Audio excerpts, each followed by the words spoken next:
Representative for former President Earnest says it's unfortunate and regrettable for the nation to have dragged a former democratically elected president to court. Kamara notes it took the court 40 hours of interrogation to have arrived at this point and adds it's a dangerous precedent which they'll fight to prove his innocence. Let's take highlights. It's unfortunate and regrettable for this nation that we shall drag a former president democratically elected for 2 terms on charges of this nature. It took us 40 hours of interrogation for us to get to this point. Like who can say that Creole, that black go to see Sante no to Nechigosiam. I still maintain that the professionalism was shown by the police, but most certainly when interrogation takes 40 hours of questioning, like I said, we have that parable. If you don't see black good Sante, you don't go see an Annette. What you fail to get in 40 hours, you cannot get in an hour. And today we're in court. It's the same evidence we're hoping to see. That's ridiculous. It is ridiculous. I'm saying that no confrontation was presented to our client in the interrogation to see this is what he has done that is culpable. None. Other than the fact, do you know Koita? I barely know him. Do you know Kaba? He used to work for me. Do you know Leatherboot? He used to work for me. Other than those type of questions, nothing incriminating has been pushed to him, yet to find ourselves in court. Is that fair? Is that the way you treat a statesman? Someone that has served this nation is out there making an image for this country, for which we are all benefiting. What is this vendetta? Why do we go after our own good people to shred their reputation? I can tell you, if it were the case, that anybody that is involved in the school, or whatever name it is called, we deprecate it. We're against it. Nobody likes that. And including President Koroma is against that. And he will never be part of it. Never be part of it. And that is why people like us support him in that quest. We believe in his innocence. And we should not drag this country down the road where it is moving. It is a dangerous precedent that has been set. When you take people like him to court, you must have very strong, cogent, irrefutable evidence. This is a case we will fight. We'll fight it vigorously to prove his innocence. And just not for his innocence, but for the people of this country.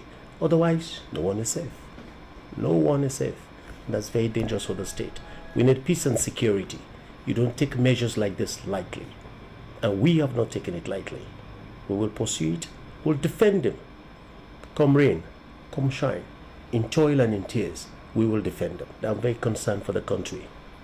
Concerned for you as well, particularly the generation that is coming after us. If we cannot assert peace, peace is a process, it's a management process. And if we cannot manage it at a time like this, it is a dangerous trend. So I am concerned, very concerned, as a Sierra Leonean, not just as a lawyer. Matters of this nature, I can tell you, is a reputational damage. Nobody can fix it after. Nobody can fix it. I was almost in tears in court today to see that man in the dock for something I know he hasn't done. And I haven't seen the evidence after 40 hours of interrogation. If there was evidence, I may even have changed my mind. But there isn't. And today he was there. An honorable man. Nobody's perfect, we agree.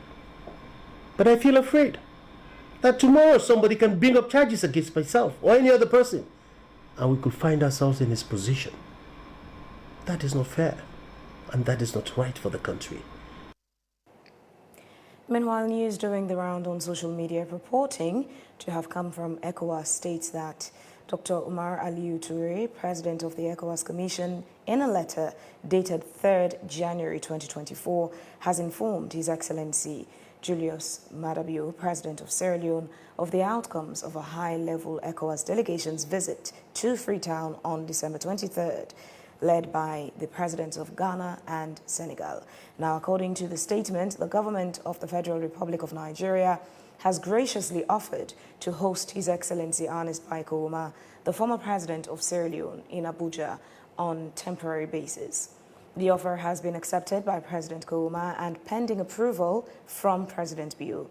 Arrangements are underway for the former president's departure from Freetown on 4th January 2024.